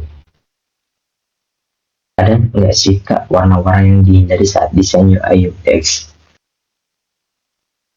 Tentunya untuk warna-warna yang ingin dihindari ya kak ya, terkait kalau kita mau nge-build dari produk UI UX sendiri, yang balik dari awal tadi kan, di fundamentalnya kita kuatin dulu nih, primary colornya ini kita mau pakai kayak gimana sih. Nah dari situ kita breakdown terlebih dahulu. Intinya sebenarnya orang dari itu gak ada sih kak ya, karena perspektif orang kan beda-beda gitu kan. Jadi kita kalau komposisi kita pas dan seimbang sesuai dengan kontrasnya juga better, itu nanti bakal nge-build produk yang bagus kayak gitu. Nah kemudian materi yang selanjutnya itu sederhana, simple kayak gitu. Balik ke contoh di BCA tadi, tampilan penarikan tunai. Kami juga udah pernah ngerasainnya, saling ngerasain juga face-nya kayak gimana. Gampang banget dan mudah banget, nggak harus dijelasin pakai PPT slide,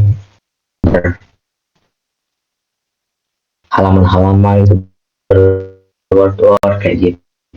Apa? Ya di chat itu udah berbicara buat ngejelasin, oh, ngapain, masukin dulu nih atau kamu ke sini, nanti inputnya di sini dan bla bla kayak. Ada juga yang namanya responsif teman-teman. Udah aku make sure di awal tadi. Ada batunya small, medium, large sama extra large. Itu efektifnya itu nanti di responsif teman-teman. Karena dari beberapa orang device itu berbeda-beda size-nya. For example, teman-teman kalau buat font itu nggak mungkin asalkan cuma satu font dengan size 32 pixel, for example. Kalau di mobile kalian nggak bisa pakai 32 teman-teman, nanti bakal kelihatan besar banget kayak gitu. Better kalian bikin komponennya dulu seperti itu ya, teknologi mau pakai apa, sesinya berapa aja kayak gitu. Nanti ada yang namanya affordance, itu petunjuk visual kayak jelasin gitu kan kegunaannya. For example, in switch toggle itu tadi, gak tau kan teman-teman rasain ini kebanyakan kalau kiri ini off, kalau kanan on. Kalau di mode itu ada gelap ada terang.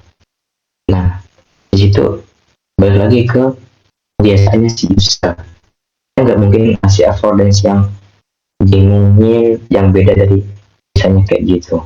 Bagi user itu tidak kebingungan kayak gitu teman-teman. Oke, nextnya kak.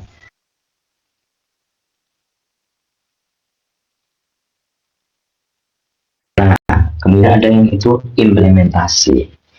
Kita udah membuat nih semuanya, komponen itu udah jadi nih, katanya kita udah tata sedemikian rupa nih beberapa typography,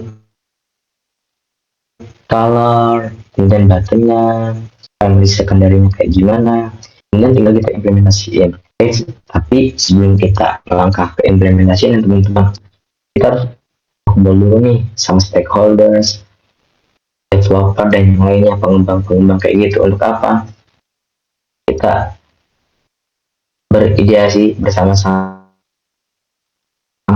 Terkadang kan ada perspektif ya desainer aja ya UX aja yang membuat semuanya. Tapi jangan salah ya, awam pun kalau kita kasih satu coret-coretan, coba buat dia maunya kayak gimana, itu bisa kita implementasiin. Jadi nggak harus dari sisi UI UX sendiri aja, karena kita butuh perspektif dari orang lain juga teman-teman kayak gitu. Nah yang pertama, reference sendiri itu ada apa, beberapa metode gitu yang dibagi menjadi dua, ada low waveform sama high waveform. Dimana yang kasar itu kayak biasanya cuma objek-objek kayak gitu aja, tapi waveform yang udah mau ngelangkah ke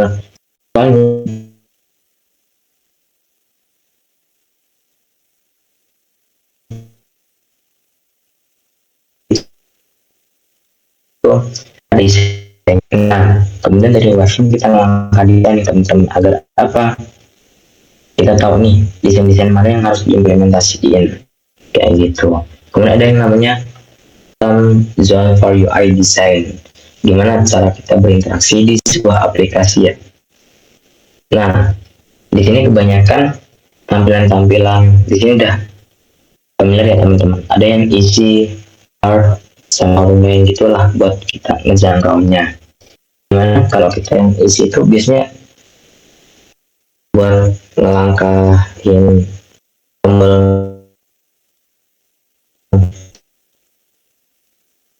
bawah gitu kan, nggak mungkin taruh di atas ataupun kayak gimana. Di sisi lain ada juga beberapa tujuan kita itu untuk interaksi yang lebih sulit kayak gitu. Nah, ada juga yang namanya importance of balance between with UX and with UI. Ya, ini bagus nih,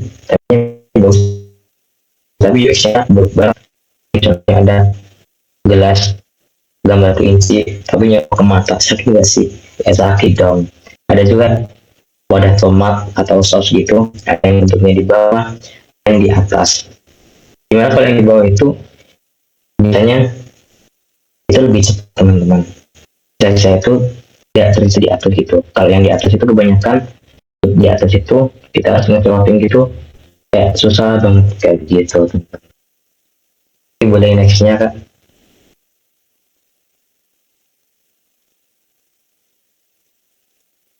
Nah oke, yang namanya AI itu ada teknologi yang pastinya memiliki keterbatasannya teman-teman. Yang tanya itu kan tadi, AI itu bakal gantiin manusia nggak sih kak? Enggak teman-teman. Stop berperspektif seperti itu. Emang AI itu udah bagus banget, better, tapi satu yang nggak dimiliki AI, dan itu nggak apa tuh? Rasa teman-teman. Jadi AI itu nggak bisa ngerasain, tapi kalau human itu bisa ngerasain. AI itu jelas ada humannya, nggak mungkin AI itu nggak ada humannya teman-teman kayak gitu. Jadi AI itu kita bisa selarasin kok nantinya nextnya project-project dan kebutuhan yang lain. Oke, boleh nextnya kak.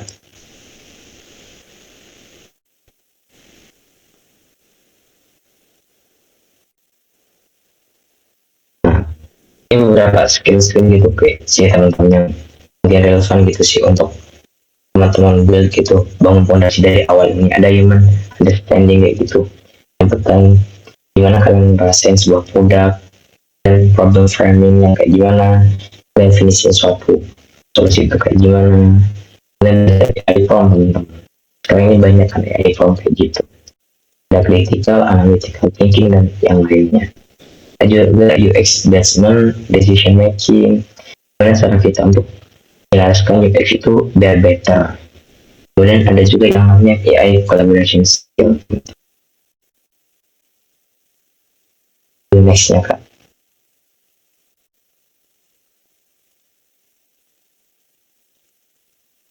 Ada lagi nggak sih kak? Nih slide-nya PPT-nya. Oke. Nah, UX is like a joke if you have to explain it. It's not good. Teman-teman, sebelumnya ada yang mau ingin tanya nggak nih teman-teman?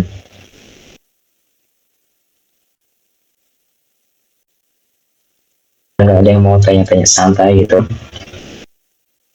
Kalian ya yang mau belajar UX itu sekarang ini udah pakai lambat sih teman-teman. Ya udah belajar aja. Tapi dulu nih teman-teman di sini banyak UX apa banyak yang developer nih? Oke, biasanya cari referensi UX itu di mana kak? Nah, referensi UI UX. Kalian mau nyari spesifik atau kayak gimana nih? Kalau biasanya yang biasa aku pakai nih itu pakai Mobians. Ada juga nih platformnya orang Indo nih teman-teman, yang kalian tak mungkin yang kalian ada yang pakai juga ya, namanya Senju. Di situ ada sama kayak Mobians sih, cuman lebih powerful di Mobians, karena di Senju itu biasanya ada yang gitu. Tapi kalau di Mobians itu sendiri banyak interaksinya juga, kayak flow-nya itu dijelasin di lebih detailin beda dengan desain itu tadi kayak gitu Kak Asti. Yang lain juga nih lagi bedanya UI UX dengan branding itu apa? Apakah saling berbeda? Jadi kayaknya udah dimensinya di awal tadi udah aku jawab sih. Cuman aku make sure lagi sih branding itu terus berkaitan dengan UX karena apa? Ya UX yang baik itu memiliki branding yang menjelaskan produk mereka itu seperti apa. For example, tiket.com nih, aku balik lagi ke tiket.com. Brandingnya kayak gimana sih tiket.com itu? Biasanya ada yang warna biru, itu biru tua, kemudian terpadunya warna kuning, aksinya biru muda kayak gimana kayak gitu. Nah, karena apa? UI UX itu turunan dari brandingnya kak. Gimana cerminan brandingnya? Gak mungkin UI UX itu lari ke branding yang lebih jauh kayak gitu kak. Oke, ya teman-teman. Dan buat hari ini ya, jadi kalian tuh jangan misal gitu buat mau belajar UI UX itu kayak ya ini susah banget kak. Ada AI yang mau ngalamin Malaysia tenang teman-teman. Karena apa? Yesterday is history teman-teman. Tomorrow is a mystery and but today is a gift. Jadi memang sih hari kemarin itu kayak sejarah gitu kan, hari lampau gitu. Dan besok itu hari kayak gimana nih besok ini. Tapi hari ini itu adalah berkah teman-teman. Bagaimana cara kalian untuk menyelesaikan masalah dan biarkan masalah itu berlalu kayak gitu teman-teman. Oke,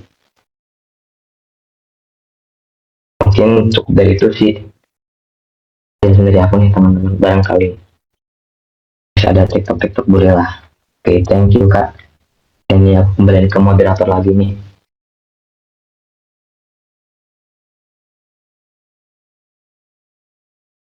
Oke, thank you Kak Dimas untuk insight-nya. Boleh dong teman-teman di-react dulu. Kalian bisa nggak sih pakai soundboard?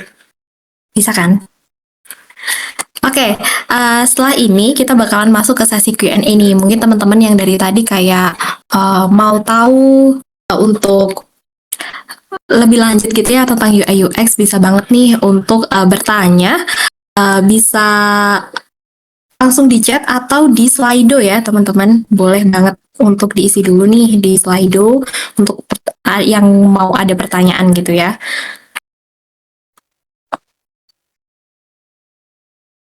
Oke,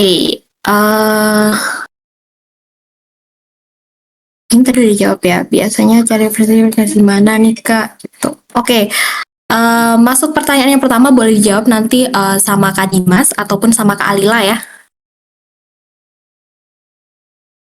Halo Kak Dimas sama Kak Alila, boleh open mic? Halo, iya Kak. Oke, ini ada pertanyaan nih dari Kak Farhan. Kak, plugin Figma yang sering kakak pakai apa ya? Boleh dijawab dari Kak Alila dulu, terus nanti dilanjut sama Kak Dimas ya. Oke, kalau dari aku tuh ada beberapa plugin yang sering aku pakai. Terutama ini bener-bener bagus banget sih untuk desain yang lebih cepat. Itu tuh yang pertama, aku pakai Figma Auto Name, di mana tuh Figma Auto Name itu bisa ngubah nama layer tuh secara otomatis gitu loh. Jadi dia bisa deteksi, jadi kita nggak perlu ngubah satu-satu. Nah, terus aku juga kalau buat plugin cari gambar itu aku biasanya pakai Unsplash. Kalian bisa cari di Figma itu juga ada. Terus biasanya kalau misal nih aku butuh referensi dari desain website atau aplikasi yang ada di internet, aku biasanya juga convert ke Figma buat aku jadiin patokan, aku ekspor. Aku biasanya pakai plugin HTML to design. Mungkin itu sih. Terus ada beberapa juga nambahin. Icons itu aku biasanya pakai Icons 8 sama ada beberapa package itu biasanya aku bantu banget buat desain sistem. Aku pakai UI Seduction, kayaknya bacanya pokok SHADACN itu. Nah, itu bantu banget untuk bikin desain sistem sih. Mungkin kalau dari aku beberapa plugin dan library yang aku sering pakai itu sih. Oke, kalau dari Kak Dimas gimana? Oke Plugin kak. pakai gitu. Oke, silahkan. Sebetulnya hampir sama aja sih sama Kak Alila. Cuma kalau buat teman-teman mau pakai itu posisi kayak dimiringin kayak gitu nih. Ada plugin yang best nih teman-teman. Baru rilis juga nih teman-teman Indo juga yang nge-create nih. Namanya Isometric plugin, teman-teman bisa dipakai tuh. Coba-coba. Kayak gitu Kak. Itu tambahan dari aku sih pluginnya. Sebetulnya sama aja sih, aku pakai kayak gitu. Dan juga konten reels sih teman-teman yang bisa aku pakai buat avatar kayak gitu sih, nama-nama orang luar kayak gitu. Tapi beberapa ada orang Indo sih kayak gitu teman-teman. Oke, sudah terjawab ya Kak Farhan untuk plugin yang dipakai sama Kak Alila sama Kak Dimas gitu. Next kita move ke Slido ya teman-teman. Untuk teman-teman yang mau bertanya boleh isi di Slido, bisa juga langsung di chat gitu ya. Bentar deh, masih ada yang di chat nih, boleh yang di chat dulu deh. Ada pertanyaan nih Kak Alila sama Kak Dimas. Kak izin bertanya, maaf kalau OT apa bukan. Kita yang study jam dulu ya teman-teman. Oke, kita masuk ke yang slide dulu. Sejauh mana sih kesederhanaan desain UI berpengaruh terhadap kenyamanan pengguna? Boleh dijawab dari Kak Dimas dulu deh. Oke guys, soal kesederhanaannya, tentunya kita nggak mungkin nih ngasih sebuah template itu bejibun banyak elemen visual. For example, kalian melihat board visual di jalan nih, kalian risih nggak kalau tampilan di board itu banyak elemennya? Contoh nih, poster politik, kampanye politik, kebanyakan banyak elemennya kan. Nah, tapi ada beberapa visual yang simpel kayak gitu, dimana kalau kesannya sederhana itu nanti feelsnya kita bisa melihat itu lebih cepat teman-teman, karena kita nggak mungkin mantengin tuh sebuah tampilan itu lebih lama gitu untuk ngedetailin itu tadi. Aku kasih contoh, balik lagi ke mobile bankingnya BCA nih, atau BCA tarik tunai itu teman-teman, yang bisa kalian lihat nih, kalian amati tuh UX-nya kayak gimana, kenapa sih UI-nya itu dibuat sedemikian rupa, dan beberapa dipangkas kayak gitu. Tentunya apa? Ya biar user itu mudah berinteraksi, nggak mungkin dan nggak harus dijelasin gitu. Satu tambah satu berapa kayak gitu. Ya biarlah desain itu yang berbicara sendiri.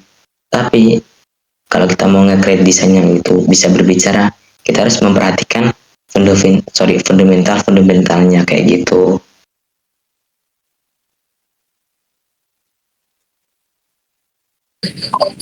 Oke, thank you Kak Dimas. Next, pertanyaan ada nih. Mau nanya Kak, gimana ya caranya kita mix and match warna di tampilan UI kita supaya lebih menarik dan tidak membuat pengguna jenuh? Boleh dijawab sama Kak Alilah nih. Oke, terima kasih Kak buat pertanyaannya. Kalau semisal dari aku sendiri, buat aku mix and match warna, yang pertama aku tuh pakai framework yang ada di PPT tadi tuh, yang 60, 30, 10. Nah, kalau semisal buat warna, aku tuh pakai ada di website itu dari Canva, kalau nggak salah namanya itu Colorwell, itu color palette generator juga ada. Nah, itu bisa kalian explore di situ, dan juga biasanya aku tuh cari patokan dari kayak Pinterest, terus Dribble, terus atau Mobeans. Aku tuh biasanya cari kayak Green Mobile UI. Nah, itu tuh biasanya banyak kayak variasinya, tampilan UI dengan warna hijau yang beraneka macam. Terus dia kombinasinya biasanya hijaunya cocoknya dengan kombinasi warna apa. Nah, aku tuh biasanya untuk mix and match-nya aku cari inspirasi dari situ sih. Mungkin itu sih, Kak. Oke, thank you Kak Alila.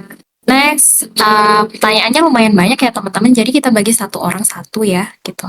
Oke, ada lagi pertanyaan. Kalau misalnya pengguna nggak pernah membaca panduan aplikasi nih, itu tuh masuk kesalahan pengguna atau kesalahan dari UX sih Kak? Boleh jawab Kak Dimas nih. Lumayan susah juga ya pertanyaannya nih ya. Betul, ini mungkin pengalaman sih Kak ya. Iya betul Kak, kayak gitu sih. Nah, baik lagi nih ke teman-teman. Kalian itu mau buat desain itu kayak gimana sih? Tentunya kan kita mau nge-launch sebuah produk itu harus kita testing dulu nih. Dimana kita nge-test ini, kita pakai beberapa user nih teman-teman. Nah, mungkin user yang udah biasa pakai aplikasi kita itu kita testingin. Di sisi lain kita harus pakai user yang emang awam banget. Sorry. Nah, dimana apakah user ini paham nih dengan fungsionalitas di tampilan kita ini. Pertama nih, ada nih tampilan Shopee. Kan banyak nih udah orang tua sekarang kayak gini. TikTok Shop kayak gitu. Apa mereka baca panduannya? Kalian tahu nggak baca panduannya kira-kira nggak mereka? Kebanyakan enggak. Mereka langsung berinteraksi di aplikasinya. Karena apa? Dari aplikasi itu mereka udah kebiasaan teman-teman. Sorry, lihat tampilannya itu kayak gimana. Kemudian fungsionalitas keranjang itu kayak gimana. Kayak gitu teman-teman. Nah, apakah itu termasuk kegagalan UX? Tidak juga. Tapi sebelum kita ngelanskan UX itu diuji teman-teman. Jadi harus melalui beberapa fase-fase kayak gitu. Oke Kak. Oke, thank you Kak Dimas. Next ya, teman-teman ada pertanyaan lagi.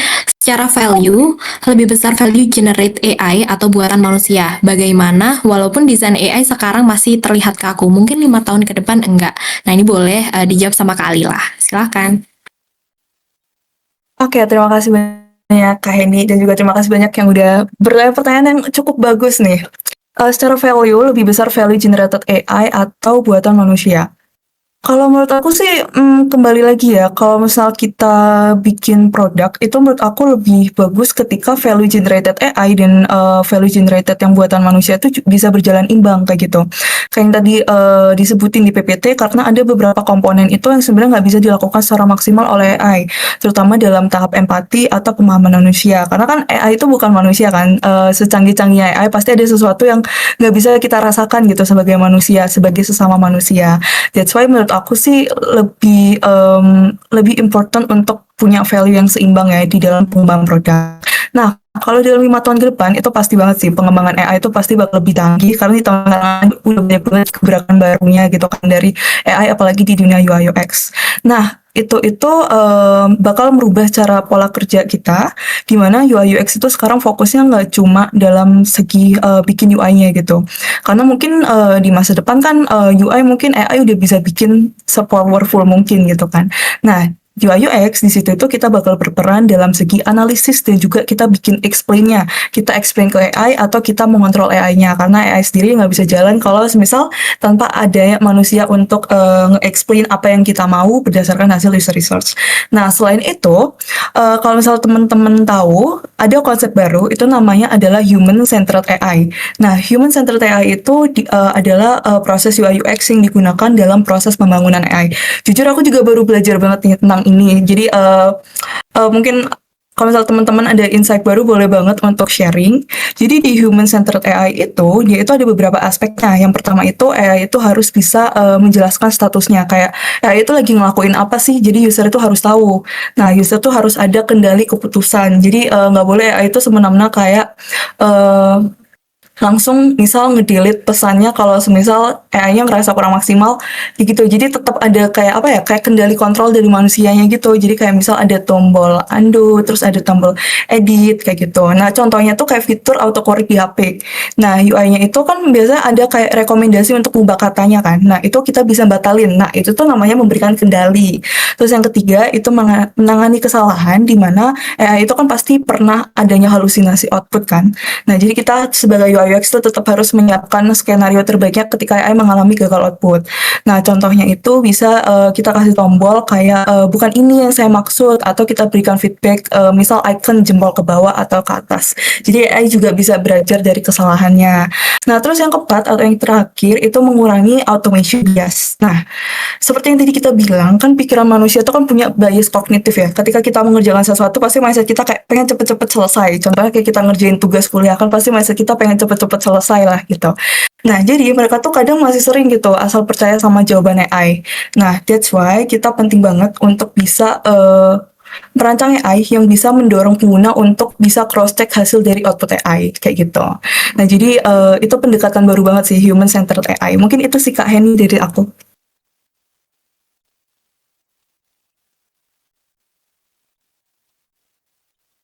Oke, thank you Kak Lila. Oke, teman-teman, karena waktunya juga terbatas, kita ada satu pertanyaan lagi ya untuk last questions. Ini bisa dijawab boleh Kak Dimas aja deh gitu ya. Oke, kadang dapat color palette bagus di Color Hunt atau di sosmed. Nah, cara nentuin perbandingan warnanya itu gimana sih biar desainnya tetap kelihatan seimbang? Gitu. Boleh dijawab nih Kak Dimas. Oke, halo guys. Nentuin warna seimbang itu kayak gimana ya? Pertama, kalian cari dulu nih primary colornya itu mau kayak gimana. Kemudian kalian turunin secondary colornya. Semisal dari primary color sama secondary colornya itu belum match nih teman-teman, kayak kontrasnya kurang bagus, itu bisa kalian pakai beberapa website yang bisa aku pakai ya. Ada Tine and Shade. Di situ dari satu warna itu nanti bakal muncul turunan-turunannya teman-teman. Jadi di situ kalian bisa pakai nge-matching kayak gitu. Nah, gimana cara mengkombinasikan warna-warna yang udah ada nih, yang udah kalian ambil, even dari Pinterest, dari AI, and others lah kayak gitu. Nah, balik lagi, kalian harus ngumpulin beberapa referensi warna itu tadi. For example, kalian biasanya mau pakai warna biru nih. Udah kalian kumpulin beberapa warna biru. Warna biru mah yang mana tapi yang bakal cocok buat nge-build produk kalian ke depannya. Dan nggak bisa tentunya kalian gabungin semuanya biar kayak gitu, karena ada beberapa warna emang yang kontrasnya itu terlihat buruk gitu, kayak terang lawan terang, gelap lawan gelap kayak gitu. Kemudian juga biar kontrasnya better teman-teman, kayak gitu kak kurang lebihnya. Oke, thank you Kak Dimas sama Kak Lila yang udah menjawab banyak banget Q&A ya dari teman-teman aktif member gitu. Nah, sebelumnya aku juga izin menjawab nih. Oh, ada pertanyaan dari Kak Noval Bagaskara ya di kolom chat gitu. Untuk study jam ini bener banget nanti akan di-record dan juga akan dipublish di YouTube ya teman-teman. Jadi untuk teman-teman bisa banget nih untuk nge-follow seluruh akun media sosialnya GDGOC Beyond gitu. Oke, teman-teman nggak kerasa hari ini udah selesai ya. Kita udah sampai di penghujung acara. Mulai dari awal sampai akhir kita udah sama-sama belajar nih kalau misalkan UI UX itu bukan cuma soal tampilan gitu. Dan AI juga bukan cuma soal kecanggihan. Di balik semua teknologi itu selalu ada satu hal yang paling penting ternyata human atau manusia. Nah, hari ini kita belajar kalau misalkan di era AI empati itu sangat krusial ya, teman-teman. Human centered design itu bukan opsi tapi sebuah kebutuhan gitu, dan teknologi yang baik adalah teknologi yang benar-benar memahami penggunanya gitu. Nah, hari ini juga aku mau mengucapkan terima kasih banyak yang sebesar-besarnya untuk kedua speaker kita, Kak Alila sama Kak Dimas, yang udah berbagi insight yang luar biasa gitu ya. Dan untuk teman-teman peserta juga yang udah aktif dan juga mau belajar bareng gitu. Aku lihat tadi juga antusiasnya sangat luar biasa banget. Terima kasih juga untuk media partner dari Universitas Negeri Jakarta ya teman-teman. Dan juga untuk tim GDGOC Beyond yang sudah bekerja keras untuk menyelenggarakan study jam pertama ini. Tanpa antusiasme teman-teman semuanya, acara hari ini tuh nggak akan sehidup sekarang gitu. Nah, kedepannya kita bakalan punya lebih banyak lagi ruang teman-teman untuk belajar bareng, untuk diskusi, untuk explore topik-topik seru seputar teknologi, desain, ataupun AI gitu. So, make sure teman-teman udah stay connect sama media sosial kita ya, baik itu di Instagram, di WhatsApp, di Discord, di LinkedIn, ataupun di platform lainnya. Dan pantau info kegiatan selanjutnya. Jangan lupa juga untuk terlibat aktif di komunitas. Teman-teman dari Active Member juga diharapkan untuk ngisi feedback form ya, biar kita tuh lebih tahu gitu kayak perbaikan apa sih yang perlu kita perbaiki kalau misalkan mau ngadain study jam lagi kayak gitu. Bisa di scan aja di sini ya teman-teman dari media. Oke. Untuk feedback form ya. Bener banget, next event kita bakalan ada guest star. So, jangan lupa untuk join lagi ya di study jam kita yang kedua, kayak gitu. Dan selanjutnya juga teman-teman, kita akan ada event yang pastinya bakal ngasih benefit banyak banget gitu. Jadi stay tune terus di Instagramnya GDGOC Beyond gitu. Dan akhir kata, semoga di sesi hari ini ada insight baru yang teman-teman bawa pulang gitu ya, ada sudut pandang baru juga, dan semoga kita semua bisa jadi bagian dari teknologi yang lebih manusiawi ke depannya. Terima kasih, aku Henny Rahayu, Core Team Event GDGOC Beyond. Sampai jumpa di Study Jam selanjutnya.